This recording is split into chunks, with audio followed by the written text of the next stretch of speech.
It's the end of the trading week. I'm Jessica Walker, here with this week's weekly wrap-up, and I'm joined by Brian Lawson. Banks are obviously in a better position than in years past. However, with the Deutsche Bank and Santander holdings failing this stage of the stress test, do you think the stress tests are an adequate indicator of banks' capability? Stress tests are clearly an indicator, but they're only one of many tests and many measurements that regulators are currently using. The first phase of the US stress test actually came out much better than in previous years. All the banks actually passed the first phase. The second phase needs to be seen in the context that the average US bank this year is likely to increase its dividends and share buybacks by some 50% plus. And it's those dividends and distributions that were being approved in the second stress test. So what we're looking at are tests being applied to a very much more favourable overall climate. Both Deutsche Bank and Santander have themselves accepted the need for stronger control systems. Deutsche Bank already had added quite large-scale resources. Overall, we view the stress tests as showing that the financial system is stronger and has already made significant adjustments, but quite sizable further changes are likely in the coming years, both in Europe and in the United States. There are a number of regulatory measures, including buy-in legislation, transparency details, and the potential separation of investment banking activities, which could still have quite sizable implications. In regards to the Chinese economy, what threat is it facing in the light of the data out this week? Well, the data that's come out recently has all been consistently bad. Industrial output at 6.8% growth was at a 72-month low, retail sales at 10.7%, a 109-month low, and fixed asset investment also much weaker than generally expected at a 168-month low of 13.9%. The housing sector is definitely dragging down the Chinese economy. Despite policy easing and some quite ambitious public sector housing plans, the sector is showing definite weakness, with starts, sales, and completions all in negative territory of around 10 to 20% below 2014 levels. Normally, after the Chinese New Year, there are seasonal factors which kick in to boost the market. This year, we're not seeing that coming through. And as an underlying threat, weak property markets are causing financial sector issues, not necessarily the next global crisis, as some commentators have suggested, but definitely something that needs to be monitored given the size and importance of Chinese banks.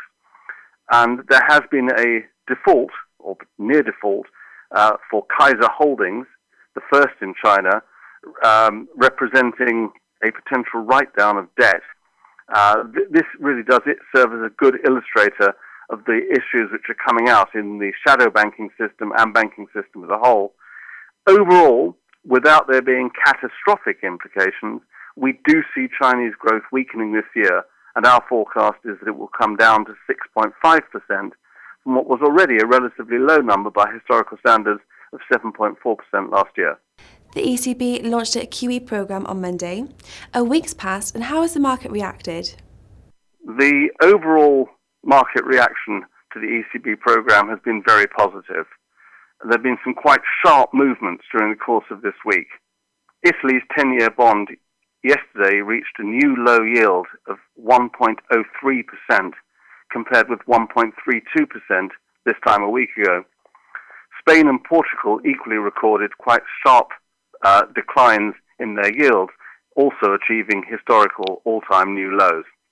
There have been some very successful auctions during the course of the week by most of Europe's periphery, Italy, Spain and Ireland, all attracting very favourable terms, indeed at new historic lows. There are several key features of what's going on within the market. Notably within that, there has been an extension of duration. People are borrowing for longer term as investors look for yield, and also as borrowers want to lock in historically abnormally low levels. And that showed through in a number of transactions, including a 30-year bond by tobacco manufacturer BAT, and a very successful auction for Ireland. Repsol is currently planning a $5 billion transaction, raising perpetual debt to fund its acquisition in Canada. So there are going to be a number of, of extension transactions taking place. Another feature of this has been a broadening of the range of issuers in Europe. There's actually been a flood of US corporate borrowers within that new issue flow recently in the last few weeks, even prior to the ECB starting its activity. And the last major change, which we'd highlight here, is that people are having to come to terms increasingly with negligible and at times even negative yields on some of the securities which are now being issued. The European Stability Mechanism this week issued a 3 billion transaction, 2-year deal, which was sold at minus 0.07% and attracted 9 billion of demand.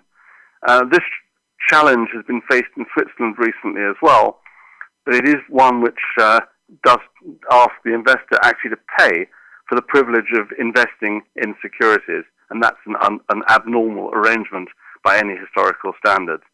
We are seeing more of that. So overall, extension, broader range of issuers, and negative yields at the very short end of the market becoming more commonplace. Russia's main central bank has cut its main interest rates by 1% today. What should we look out for next week?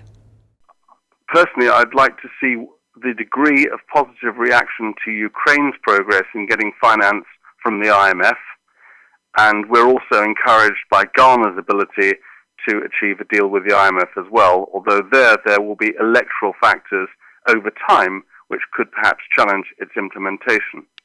In terms of the immediate week ahead, I think we can safely predict that there will be continuing noise out of Greece. That seems to be an ongoing show which is going to be painful for weeks ahead, although overall we still think that there is ample scope for Greece to reach a settlement with its major creditors.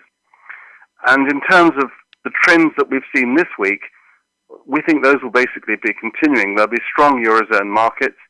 There'll be more people taking advantage of very favorable issuance conditions.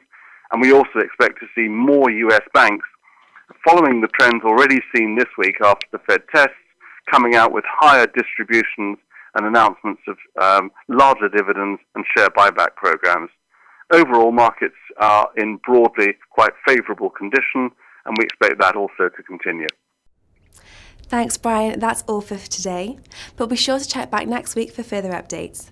Bye for now.